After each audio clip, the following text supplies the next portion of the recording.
Once upon a time, there was a dear little girl who was loved by everyone who looked at her, but most of all by her grandmother, and there was nothing that she would not have given to the child. Once she gave her a little cap of red velvet, which suited her so well that she would never wear anything else. So she was always called Little Red Riding Hood. One day, her mother said to her, "Come, Little Red Riding Hood, here is a piece of the cake. Take them to your grandmother. She is ill and weak, and they will do her good. Remember, go straight to Grandma's house," her mother cautioned. "Don't dawdle along the way, and please don't talk to strangers. The woods are dangerous." "Don't worry, Mommy," said Little Red Riding Hood. "I'll be careful." But when Little Red Riding Hood noticed some lovely flowers in the woods, she forgot her promise to her mother. She picked a few, watched the butterflies flit about for a while, listened to the frogs croaking, and then picked a few more. Little Red Riding Hood was enjoying the warm summer day so much that she didn't notice a dark shadow approaching out of the forest behind her. Suddenly, the wolf appeared beside her. "What are you doing out here, little girl?" the wolf asked, in a voice as friendly as he could muster. "I'm on my way to see my grandma, who lives through the forest near the brook," Little Red Riding Hood replied. Then she realized how late she was and quickly excused herself, rushing down the path to her grandma's house. The wolf, in the meantime, took a shortcut. The wolf, a little out of breath from running, arrived at Grandma's and knocked lightly at the door. "Oh, thank goodness, dear! Come in, come in. I was worried sick that something had happened to you in the forest," said Grandma, thinking that the knock was her granddaughter. The wolf let himself in.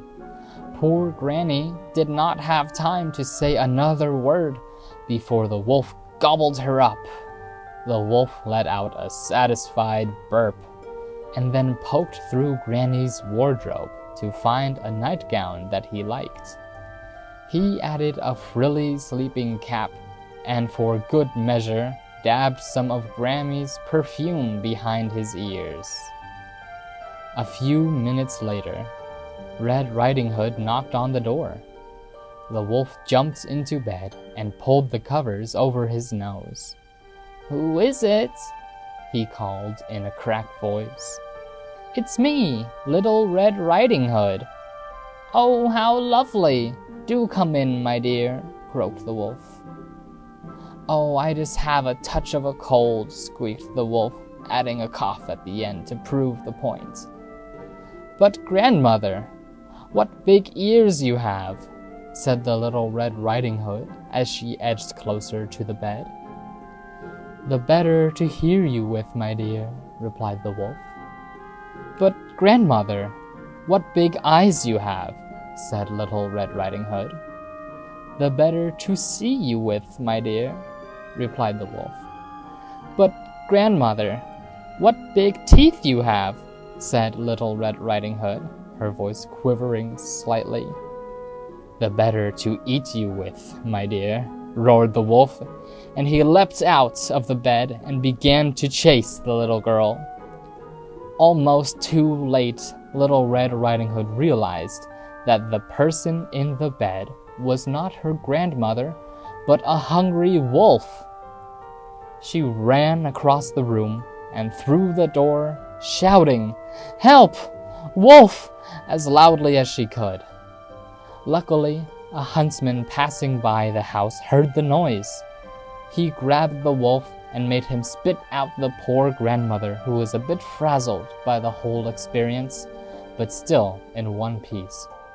"Oh, Grandma, I was so scared," sobbed Little Red Riding Hood. "I'll never speak to strangers or dawdle in the forest again." There, child. You've learned an important lesson. Thank goodness you shouted loud enough for this kind woodsman to hear you. The huntsman knocked out the wolf and carried him deep into the forest, where he wouldn't bother people any longer.